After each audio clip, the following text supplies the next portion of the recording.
오늘 본문을 보시면 아시겠지만 좀 깁니다. 그리고 내용이 조금 여러 가지예요. 그래서 이걸 다 설명할 예정인데 이걸 자세하게 디테일하게 설명하기보다 전체적으로 이 본문들이 어떻게 엮여 있는가, 서로 관계되어져 있는가 하는 부분을 예수님의 그 십자가 사역으로 그렇게 연결을 해보려고 합니다. 여러분들께서 이 내용에 집중을 해주셔야 잘 맞힐 수 있을 것 같아요. 안 그러면 내용이 많기 때문에 이걸 이렇게 해석하기가 쉽지가 않더라고요. 그래서 여러분들이 내용이 좀 집중해 주시고 어떻게 십자가로 이 사건들이 연결되어져 가는가를 여러분들이 잘 봐주시면 감사하겠습니다. 자, 첫 번째 사건이죠.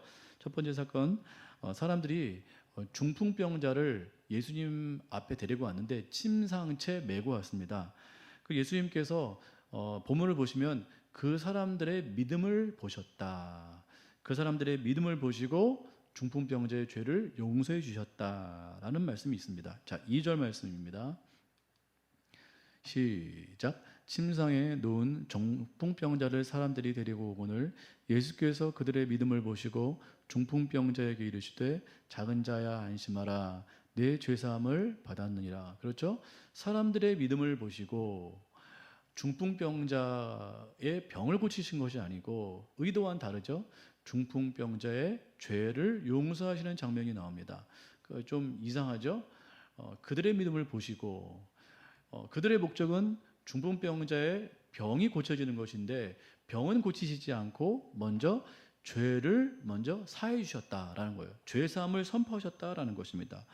이 모습을 서기관들이 봤죠. 서기관들이 보자 이 사람들이 굉장히 분노한 거예요. 그러면서 속으로 생각을 했습니다. 이 사람이 도대체 누구에게 죄를 사하는가? 이 사람들이 왜 이러한 생각을 하게 되었죠? 그들의 생각은 당연한 것이었습니다. 왜냐하면 죄는 누구만 용서할 수 있나요? 하나님만 용서할 수 있습니다.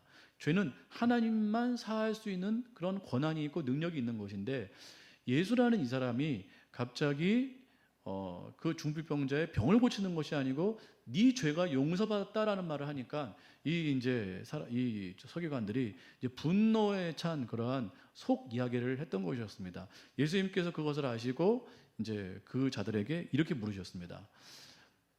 이 사람의 죄를 이 사람의 죄가 용서받았다라는 말과 네가 일어나 걸어라라는 말 가운데 뭐가 쉽겠느냐? 여러분 뭐가 쉬울 것 같으세요?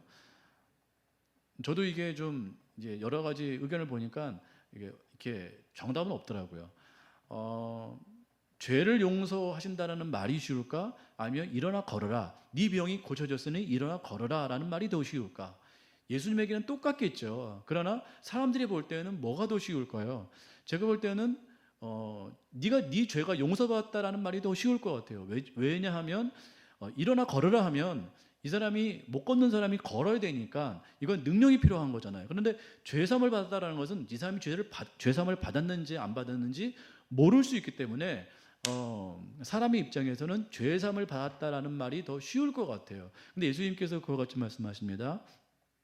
내가 이와 같이 먼저 병을 고치지 않고 죄사함을 먼저 선포한 것은 바로 내가 죄사하는 권세가 있다라는 것을 너희에게 알게 하려는 의도다라고 말씀을 하셨다라는 거예요. 6절 말씀을 다 같이 보시겠습니다. 시작.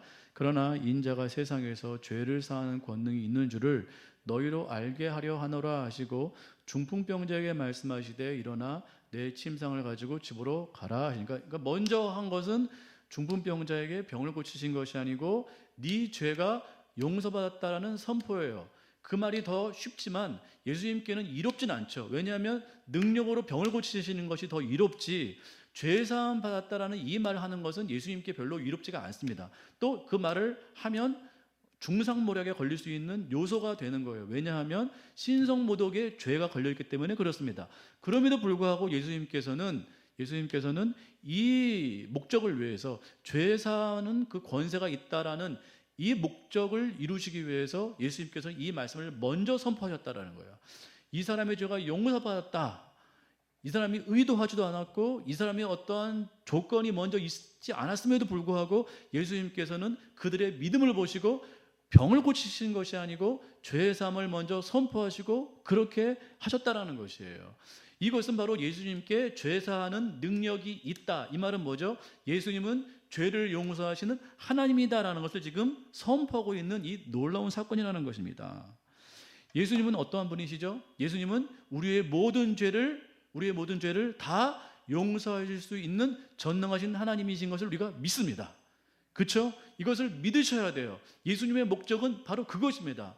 예수님께서 병을 치유하시는 목적은 치유 자체가 목적이 있는 것이 아니에요. 그래서 제가 여러 번 말씀드렸지만 병 고침에는 이유가 있습니다. 병 고치는 것, 어떠한 신유의 은사가 나타나는 것, 어떠한 이적과 표적이 나타나는 것, 이것에는 이 자체로도 굉장히 중요하고 놀라운 것이지만 이러한 부분에 있어서 더 중요한 부분은 예수님께서 어떠한 분인가, 예수 그리스도의 이름의 권세가 무엇인가를 우리에게 나타내시려는 그런 의도가 많이 있다는 것이에요. 이것을 놓친 채 우리가 이적과 표적과 어떤 병 치유만 우리가 쫓는다면 이것은 어떤 문제가 생길 수 있고 핵심을 놓치는 그러한 신앙이 될 수가 충분히 있습니다. 예수님께서 오늘 분명히 말씀하셨습니다. 내가 이렇게 병을 치유하는 목적과 이유는 바로 내가 뭐예요? 죄를 용서하는 하나님이라는 것을 너희로 알게 하기 위함이다라고 분명히 말씀하셨습니다. 나는 바로 하나님이다. 나는 너희의 모든 죄를 다 용서할 수 있는 그런 하나님이다. 서기관 너희가 나를 향해서 신성모독이라고 말을 했지만 그것을 믿지 못하는 너희가 바로 신성모독이다. 왜? 내가 하나님이기 때문에. 예수님, 내가 하나님이기 때문에 나를 믿지 못한다면, 내가 전능하신 그 하나님이라는 것을 너희가 믿지 못한다면 너희야말로 진짜 신성모독이라고 지금 말씀하고 계시는 거예요. 우리의 믿음이 왜 연약해질까요? 그것은 다른 이유가 아닙니다. 예수님께서 우리의 모든 죄를 실제로 용서하실 수 있는, 능히 용서하실 수 있는 전능하신 하나님이라는 사실을 모르기 때문에 우리의 믿음이 연약해지는 것이라고 저는 믿습니다. 예수님은 우리의 모든 죄를 실제로 어떠한 조건 없이, 어떠한 자격 없이 우리의 모든 죄를 능히 용서하실 수 있는 전능하신 하나님이심을 믿습니다. 그분이 우리 가운데 오셨습니다. 그분이 바로 예수 그리스도세요. 이것을 믿는 믿음이 굉장히 중요합니다. 이 믿음에 따라 우리의 믿음이 좌지우지돼요. 우리의 믿음은 이 반석 위에 서 있어야 됩니다. 우리의 믿음은 우리의 행위에 기초될 수가 없어요. 우리가 한 어떠한 업적, 우리가 마음먹은 결단, 우리가 한 어떠한 행동, 실천, 이것에 우리의 믿음의 근거가 있지 않습니다. 성경에서의 믿음은 항상 예수 그리스도예요. 우리를 위해서 우리의 모든 죄를 능히 용서하시는 그 하나님이신 예수 그리스도가 우리의 믿음의 반석이요 기초인 줄 믿습니다. 이 믿음이 흔들리기 때문에 자꾸 믿음이 왔다 갔다 하는 것이에요. 왜요? 우리는 왔다 갔다 하거든요. 우리의 행위는 자꾸 왔다 갔다 해요. 어느 날은 잘 지켰다가 어느 날은 못 지켰다가, 여기에 기초를 두면 우리의 믿음은 늘 불안하고 늘 온전하지 않습니다. 여러분, 이 말씀을 꼭 기억해 주세요. 우리의 믿음의 기초는 우리의 죄를 능히 용서하시는 전능하신 하나님 되신 예수 그리스도, 그분의 행위에 있습니다. 그분의 죄 용서에 있어요. 우리가 그것을 믿는다면 우리의 믿음이 흔들릴 이유가 아무것도 없다는 것입니다. 믿음은 조건이 아니에요. 믿음은 조건이 아니고 수용입니다. 오늘 중풍병자를 보세요. 중풍병자, 앞서 말씀드린 대로 중풍병자가 원하지도 않았어요. 자기의 죄를 용서해 달라고 말했나요? 말하지도 않았어요. 또 이 사람이 어떠한 그 죄 용서를 받는 조건이 있었나요? 중풍병자가 조건이 없었어요. 중풍병자가 회개했다는 말이 있나요, 없나요? 없어요. 이게 너무 놀랍지 않으세요? 중풍병자가 회개했다는 말이 없어요. 우리는 죄 용서를 어떻게 하면 받죠? 눈물로, 콧물로 그렇게 하나님 앞에 통곡해야 돼요. 하나님, 죄를 용서하여 주시옵소서. 이 나약하고 이 부족한 죄, 이 더러운 죄를 용서하여 주시옵소서. 이러한 어떠한 피 끓는 마음이 있어야 죄 용서를 받는다라고 생각하는데, 오늘 본문에 보니까 중풍병자는 그러한 회개하는 모습이 없었고 또 용서를 구하는 마음도 없었어요. 그런데 우리 예수님께서 그들을 향해서 보신 것은 하나밖에 없습니다. 뭐죠? 믿음이에요. 그들의 믿음. 무슨 믿음이죠? 우리가 저 예수께 나아가면 우리의 병이 고침받을 수 있겠다는 그 믿음이에요. 믿음. 이게 진짜 믿음이에요. 이것을 우리의 지금 이 죄 용서의 말로 환원을 하면, 우리가 저 예수께 나아가면, 전능하신 하나님께 나아가면 우리의 이 모든 더러운 죄가 용서받고 깨끗하게 될 수 있겠다라는 이 믿음이 있다면 예수님께서는 우리의 모든 죄를 능히 용서하시고 고쳐주신다라는 이 사실입니다. 이것을 믿는 믿음이 중요한 것이에요. 우리는 자꾸 조건을 내세워요. 내가 용서를 구해야지, 내가 자격이 있어야지, 내가 어떠한 통련한 회개하는 그 모습이 있어야지, 내 행동을 수정해야지, 어떠한 회개받을 만한, 어떠한 용서받을 만한 조건과 자격이 있어야지. 자꾸 이것의 조건을 거니까 우리의 용서가 완전하지 않은 것처럼 느껴지는 거예요.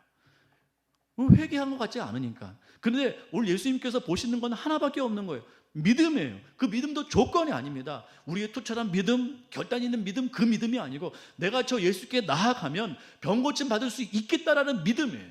내가 저 예수께 나아가면 나의 이 더러운 죄라 할지라도 다 깨끗하게 용서를 받을 수 있겠다라는 그 믿음이에요. 그 믿음 하나만 보시겠다라는 거예요. 그것만 있으면 이 사람은 용서받은 줄 믿습니다. 그게 중요한 거예요. 근데 이 믿음이 없어. 이 믿음이 없이 뭐예요? 항상 조건, 항상 어떠한 자격, 우리의 어떠한 그러한 모습들을 자꾸 우리 스스로가 걸기 때문에 믿음이 흔들리게 된다는 거예요. 여러분, 다시 한번 강조합니다. 우리 예수님은 어떠한 분이시죠? 우리 예수님은 전능하신 우리의 모든 죄를 가감없이 남김없이 완전하게 용서하실 수 있는 전능하신 하나님이심을 믿습니다. 그 믿음에 여러분의 믿음이 세워지기를 원합니다. 그 위에 세워져야 돼요. 그 위에. 다른 어떤 요소가 아닙니다. 여러분, 이 말씀을 잘 여러분 마음 가운데 새기시고 여러분의 믿음을 이 믿음의 반석 위에 여러분 잘 세우셨으면 좋겠습니다. 예수님은 치유자가 아니에요. 많은 사람들은 병을 치유하는 치유자라고 알고 있습니다. 또 어떤 사람은 우리의 모든 고난과 고통을 해결해 주시는 그런 해결사라고 생각을 해요. 아니요, 예수님은 그런 해결사가 아니십니다. 또 예수님은 모든 전쟁과 분쟁을 이렇게 시시비비를 가리고 완전하게 없애주시는 그러한 심판자라고 알고 있어요. 그것도 맞지만 역시 그것도 본질은 아닙니다. 예수님은 철저하게 하나님이세요. 우리의 죄를 용서하실 수 있는 전능하신 하나님이세요. 다시 강조합니다. 예수님은요, 우리의 모든 죄, 여러분들이 용서할 수 없는 그 모든 죄, 정말 감당할 수 없는 그 모든 죄를 다 용서하실 수 있는 전능하신 하나님이세요. 그걸 위해서 예수님께서 이 땅에 오셨다라는 거예요. 이거 아니면 예수님은 이 땅에 오실 이유가 없습니다. 구약에서도 병 치유한 그러한 사자는 많아요. 그런 어떤 이적과 표적과 권능을 행한 그러한 사자, 그러한 선지자, 그러한 하나님의 사람들은 많아요. 엘리야, 엘리사 엄청납니다. 예수님께서 이 죄 용서가 아니면 굳이 이 땅에 오실 이유가 없어요. 그러나 이 땅에 직접 오셨다라는 건 내가 너희의 죄를 직접 담당하여 다 용서해 낼 수 있는 전능한 하나님이라는 것을 선포하고 있는 지금 그 장면인 것이죠. 여러분, 이 믿음 위에 여러분의 믿음이 굳건하게 세워지기를 소망합니다. 자, 두 번째입니다. 두 번째 사건은요, 그러면 우리가 이 전능하신 하나님께 어떻게 나아갈 수 있는가? 조건은 하나밖에 없습니다. 9절에서 13절까지의 말씀인데요, 요약하면 이렇습니다. 예수님께서 세리 마태를 부르셨어요. 그리고 그 집에 들어가서 여러 죄인들과 세리들과 함께 음식을 나누셨습니다. 바리새인들이 이 모습을 보고 예수님께 나와 이렇게 묻습니다. 예수는 어떻게 세리와 그런 죄인들과 함께 식사하느냐? 당시에 세리는 아주 극악한 죄인으로 그렇게 취급을 받았거든요. 근데 그러한 죄인들과 함께 식사를 한다는 것은 유대의 정율법상 말이 안 되는 거거든요. 근데 지금 예수님께서는 세리와 및 죄인들과 함께 식사의 교제를 나누시고 계신 거예요. 그때 예수님께서 이제 바리새인들이 이렇게 지적을 하자 예수님께서 그와 같이 말씀하셨습니다. 우리가 잘 아는 말씀이죠. 건강한 자에게는 의사가 필요가 없고 병든 자에게야 필요가 있다. 나는 의인을 부르러 온 것이 아니라 죄인을 부르러 왔다. 이렇게 말씀을 하셨다라는 것입니다. 이것이 조건입니다. 우리가 우리의 모든 죄를 용서하시는 전능하신 하나님이신 예수 그리스도 앞에 우리가 어떻게 나갈 수가 있는가? 우리는 병에 걸린 죄인일 수밖에 없다. 죄인이라는 이 마음으로 나가야 된다는 것이에요. 이 마음이 굉장히 중요합니다. 여기서 의인, 여기서 의인을 위해서 오시지 않았다. 나는 죄인을 위해서 왔지 의인을 위해서 오지 않았다 할 때 여기 의인은 예수님께서 선포하신 의인이 아닙니다. 예수님께서 이들에게 의인이라고 그렇게 인정해 주신 그러한 칭의의 의인이 아니고 이 의인은 스스로 만드는 의인이에요. 스스로 의롭다고 생각하는 의인이에요. 나는 스스로 의롭다고 생각하는 그러한 의인들이라고 생각하는 사람들을 위해서 온 것이 아니라는 거예요. 온 것이 아니고 나는 어쩔 수 없는 죄인이라는 이러한 생각을 가지고 예수 그리스도께 나아올 수밖에 없는 그러한 사람을 위해서 예수님께서 오셨다라고 말씀하고 계신 거예요. 그런 사람들은 예수님께서 그 사람들의 죄를 고치고 싶어도 고칠 수가 없는 거예요. 용서할 수가 없는 거예요. 왜요? 자기 안에 죄가 없다고 생각하기 때문에 그렇습니다. 스스로가 의인이에요. 스스로 만든 의로 자기의 어떠한 의를 채운 그런 조건들을 채운 사람들이기 때문에 예수 그리스도의 죄사함이 이 사람들에게는 필요가 없습니다. 이 사람들에게 예수님께서 가질 수가 없는 거예요. 그러나 정말 중요한 조건은 내가 정말 예수 그리스도의 그 죄사함을 받을 수밖에 없는 그런 죄인이라는 이러한 마음을 가진 사람, 이러한 심령을 가진 사람만이 바로 예수 그리스도를 영접할 수 있는 그러한 자격과 조건이 된다는 것입니다. 그래서 이것도 자격과 조건이라고 말씀드리니까 그렇지 내가 예수 그리스도를 바라야지, 내가 예수 그리스도를 소망해야지 이러한 자격과 열심이 아니고요. 수용이에요. 수용. 믿음이에요. 믿음. 역시 믿음입니다. 나는 예수 그리스도밖에 없어라는 믿음이에요. 난 다른 어떤 것도 나는 어떤 것도 나를 고칠 수가 없어. 나는 다른 어떤 것도 의지할 수 없어. 오직 예수 그리스도만 나는 필요해. 그분에게 가야만 내 이 병이 고쳐질 수 있어. 이 죄가 해결될 수 있어. 라고 말하는 그 사람, 병든 사람이라고 고백하는 그 사람에게 예수님은 찾아갈 수 있다는 이 말씀인 것입니다. 나는 의인을 위해서 온 것이 아니고 죄인을 위해서 왔다라는 것. 이게 바로 겸손입니다. 겸손. 성경에서 말하는 겸손은 바로 이것이에요. 이것이 진정한 겸손입니다. 이 겸손이 없으면 우리는 예수 그리스도를 만날 수가 없어요. 다른 예수 그리스도를 만날 수 있어요. 치유자 예수 그리스도, 해방자 예수 그리스도, 능력자 예수 그리스도를 만날 수 있어도 우리의 죄를 용서하시고 우리의 모든 죄를 사하시는 전능하신 하나님으로서의 그 예수 그리스도는 우리는 만날 수가 없습니다. 많은 사람들이 그렇게 만났어요. 치유자로 만나고 먹여주신 그런 분을 만나고 해방자로 만나고, 근데 공통점은 뭐냐면 다 시험 들어서 떠나가고 말았어요. 예수님께서 십자가에 오르셨을 때 모든 사람들은 다 시험 들고 떠나가고 말았습니다. 돌아왔다는 기록이 없어요. 그러나 십자가를 바라본 사람, 내가 예수 그리스도의 십자가만이 내가 살아갈 수 있는 유일한 길이라는 것을 깨닫고 그 앞에 나가는 사람은 끝까지 예수 그리스도를 붙들고 그렇게 나가게 된다는 것입니다. 우리 어떤 사람에게 예수님은 찾아오실까요? 어떤 사람에게 예수님께서 그 전능하신 하나님으로 그렇게 찾아오실까요? 조건은 하나밖에 없습니다. 우리가 갖고 있어야 될 유일한 자격은 하나밖에 없어요. 내가 그 죄인입니다. 내가 그 병자입니다. 그 믿음이 있어야 돼요. 이 믿음은 다시 말씀드립니다. 결단하는 믿음이 아니에요. 굳센 믿음이 아닙니다. 오직 예수님밖에 소망이 없다라고 말하는 그 믿음이에요. 그게 겸손이에요. 겸손. 이런 사람들은 진짜 겸손하죠. 다른 사람 앞에 이렇게 교만할 수가 없습니다. 우리가 아까 찬송가 불렀던 그 찬송가의 그 말씀이 그대로예요. 그대로. 어떻게 다른 사람 앞에서 내가 가진 의의를 자랑할 수가 없는 거예요. 나에게 주신 그 능력을 자랑할 수가 없는 것입니다. 정말 아무것도 아닌 것이죠. 나는 그런 죄인이기 때문에. 그런 죄인임을 깨닫는 사람은 바로 그렇게 된다라는 것이죠. 13절 말씀 보실까요? 13절 말씀 다 같이 읽습니다. 시작. 너희는 가서 내가 긍휼을 원하고 제사를 원하지 아니하노라 하신 뜻이 무엇인지 배우라. 나인을 의인을 부르러 온 것이 아니요 죄인을 부르러 왔노라 하시니라. 그렇죠? 이 말씀은 호세아서 6장 6절을 예수님께서 인용하신 것인데 거기에는 이렇게 나와 있습니다. 호세아서 6장 6절 말씀 보세요. 다 같이요. 시작.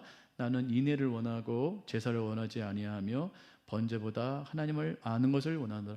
이 말씀을 쭉 보면 여기서 인애는 하나님께서 너희가 인애가 없다, 너희 가운데서 인애를 찾을 수 없다, 그러니까 하나님을 향한 사랑을 찾을 수 없다라는 말씀이에요. 그래서 나는 나를 향한 사랑을 지금 찾지, 나는 제사를 찾는 것이 아니다. 나는 번제를 원하는 것이 아니고 나를 아는 것, 하나님 아는 것을 더 원한다. 지금 그와 같이 말씀하시는데 예수님께서는 이것을 이렇게 뒤집어서 이렇게 인용하셨습니다. 어떻게 인용하셨냐면 나는 긍휼을 원한대요.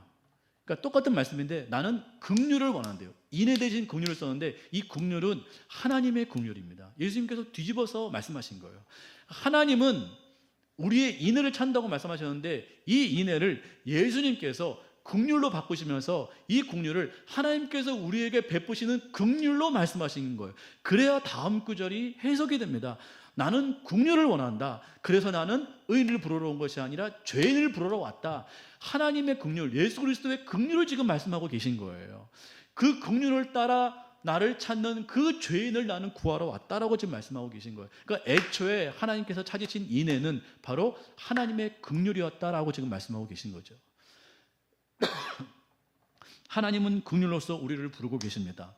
그 긍휼을 찾는 사람이 바로 예수 그리스도를 만나게 될 줄 믿습니다.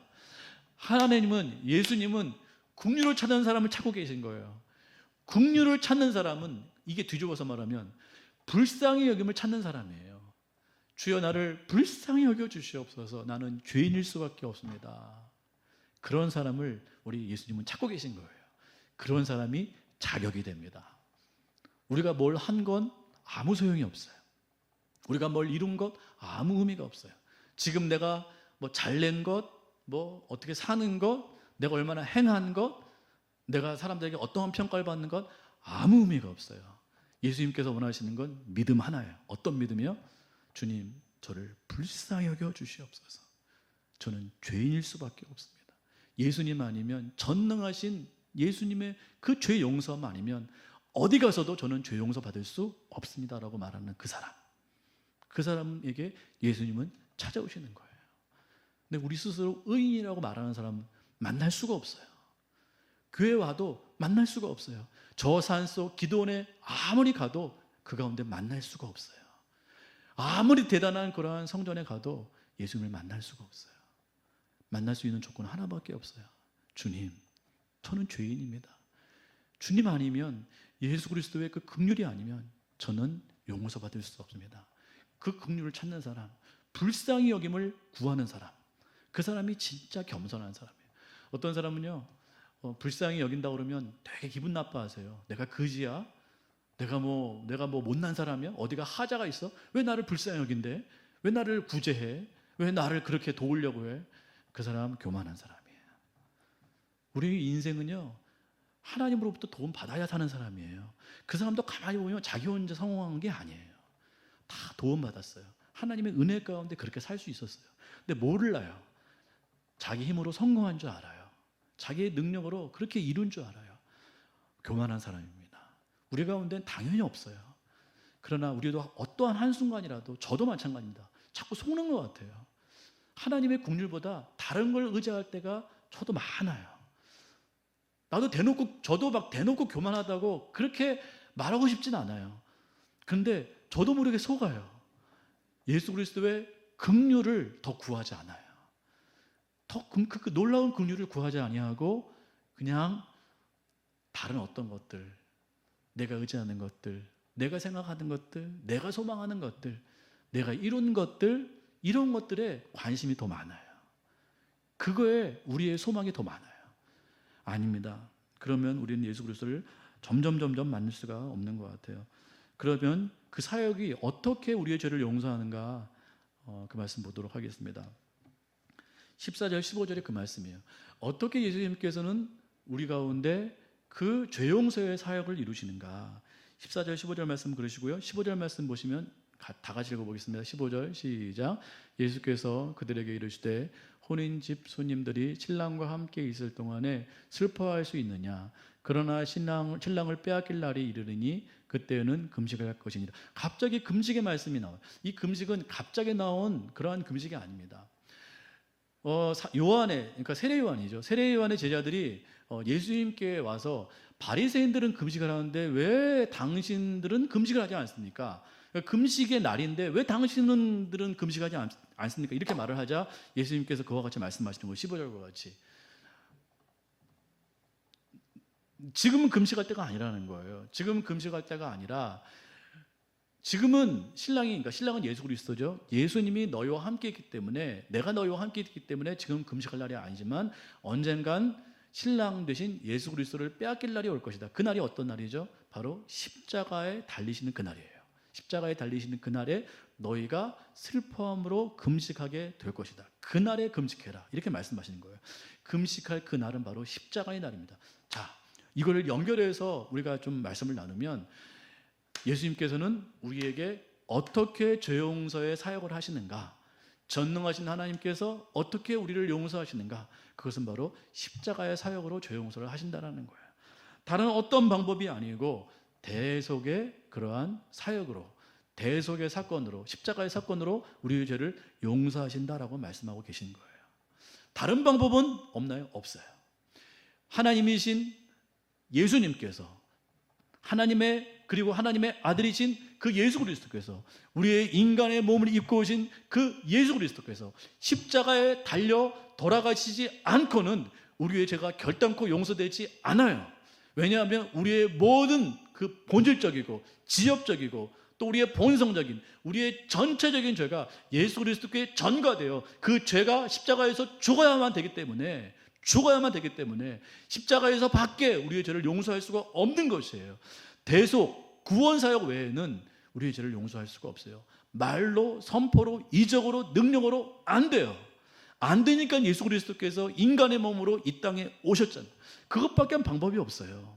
우리의 죄를 다 뒤집어 쓰셔야 돼요. 그걸 대속이라고 말하는 거예요. 대속. 우리가 죽을 그 자리에 예수 그리스도께서 우리의 모든 죄를 뒤집어 쓰고 죽으신 거예요. 그것밖에는 방법이 없어요. 그 날에 우리는 슬퍼할 수밖에 없죠. 어쩌여 나 같은 자를 위해서 거룩하신 하나님이신 전능하신 예수 그리스도께서 어쩌여 죽으셨는가. 우리는 슬퍼할 수밖에 없지만 그 슬픔은 막연한 슬픔이고 참담한 슬픔이 아니고 기쁨과 영광의 슬픔인 줄 믿습니다. 왜요? 그 슬픔의 사건을 통해서 우리의 죄가 용서받았기 때문에 그래요. 그날에 우리는 기쁨으로 금식하게 될 것을 우리가 선포합니다. 그 금식은 슬픔의 금식이 아니고 기쁨의 금식이요, 영광의 금식이요, 가장 아름다운 금식인 줄 믿습니다. 그날에 우리가 그 금식을 우리가 해야 된다는 것이죠. 혹시 여러분 가운데 금식이 필요하신 분들은 이 마음을 품으셔야 돼요. 우리는 막연하게 내 소원을 위해서 금식하는 게 아니에요. 어떤 분들은 그렇게 금식하세요. 내가 어떤 목적이 있으니까 금식해야지, 내가 어떠한 문제 있으니까 금식해야지. 물론 그것도 우리가 정결하기 위해서 금식하지만 오늘 보세요. 무엇을 위해서 금식하라고요? 신랑을 위해서, 빼앗긴 신랑을 위해서 금식하라고요. 빼앗긴 신랑이 누군데요? 십자가에서 우리의 죄를 용서하시기 위해서, 우리의 죄를 대속하시기 위해서 십자가에 죽으신 그 예수 그리스도를 위해서 금식하는 것이, 그것이 참 금식이에요. 그러므로 우리의 금식은 그냥 막연한 슬픔의 금식이 아닙니다. 우울함의 금식이 아니에요. 어떻게 하면 이 금식을 통해서, 이 고통을 통해서 이 문제를 돌파할까, 내 어떠한 응답을 받아낼까, 이러한 금식이 아니라는 것이죠. 우리가 해야 될 금식은 영광의 금식입니다. 확신의 금식이에요. 더 나아가서 찬란한 금식입니다. 왜요? 그 사건을 통해서, 십자가의 참담한 사건을 통해서 나의 참담한 죄가 다 용서되었거든요. 우리는 그것을 기뻐함으로 금식에 동참하는 거예요. 오 예수님, 예수님 너무 감사합니다. 너무 감사합니다. 그 금식이 공로인가요? 아니에요. 근데 바리새인들은 그게 공로예요. 나 금식했다. 나 3일 동안 한 번 금식했다. 3일 만에 한 번 금식했다. 그들은 얼마 만에 금식하는 게 있지. 1회 만에 한 번씩 그런 금식이 있잖아요. 그걸 자랑하는 거예요. 왜 이렇게 사람이 연약하고 나약해질까요? 그건 바로 십자가의 사역을 모르기 때문에 그런 거예요. 우리가 얼마나 큰 죄인인지, 그 죄인을 위해서 예수 그리스도께서 무엇을 행하셨는지 모르니까 자꾸 그러한 금식을 통해서 자랑하고 자기 의를 쌓고 그러한 일을 행하는 것이죠. 아닙니다. 여러분들은 기쁨의 금식을 할 수 있는 자격이 있으세요. 왜요? 여러분들을 위해서 죽으셨거든요. 여러분들이 그 주인공이시거든요. 여러분들이 그 대속 사건을 통해서 여러분들의 죄가 용서받았거든요. 이거 너무너무 할렐루야 아닙니까? 그러니까 금식이 감사함인 거죠. 금식이 너무 감사한 거예요. 너무 기쁨인 거예요. 금식 안 하셔도 돼요. 금식하는 마음으로 십자가 바라보시면 됩니다. 날 위해서 십자가에 달리신 예수님 너무너무 감사해요. 너무너무 고마워요. 너무너무 감당할 수가 없어요. 나는 자유를 얻었어요. 나는 해방을 맛보았어요. 저는 더 이상 죄인이 아니에요. 이 기쁨을 우리는 한없이 누리는 그러한 놀라운 영광의 시간이죠. 여러분 너무 슬퍼하지도 마세요. 금식 이 고난 주간이라고 해가지고 나도 십자가에 동참해야지. 그래서 그렇게 막 이렇게 십자가의 고통 가운데 들어가는 분 계신데, 그것도 이게 까딱 잘못하면 자기의 의로 가기 쉽습니다. 내가 이렇게 고통을 동참했으니까, 내가 이렇게 아픔에 동참했으니까 그것도 우리의 공로가 될 수 있어요. 자기 의가 될 수 있어요. 조심하셔야 됩니다. 우리는 아무 공로가 없어요. 감사함으로 할 뿐이에요. 금식하게 하신 것도 감사한 거예요.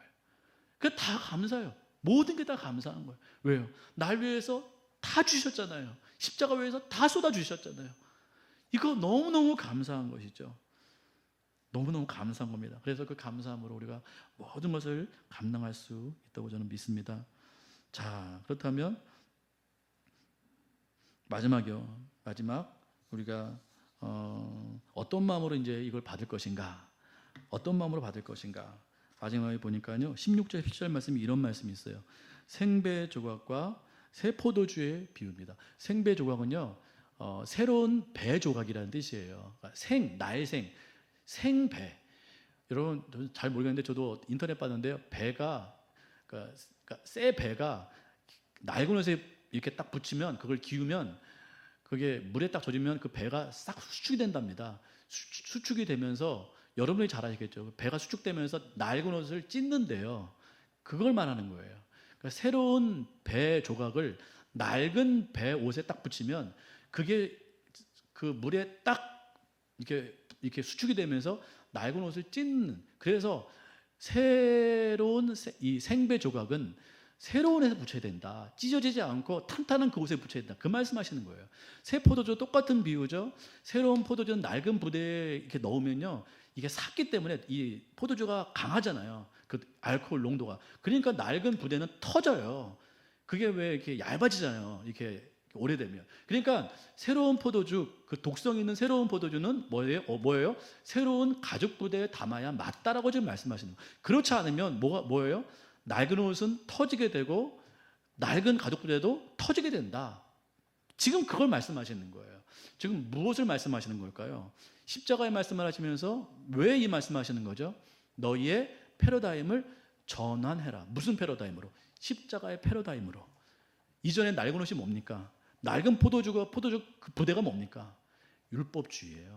행위주의, 제사제도, 번제, 이런 것들 다 자기 공로 쌓고 업적 쌓고 행위 쌓고 형식 쌓고 하는 그런 것들로는 십자가의 사역이 너희의 모든 그동안의 사역을 뭐 할 거다? 찢을 거다.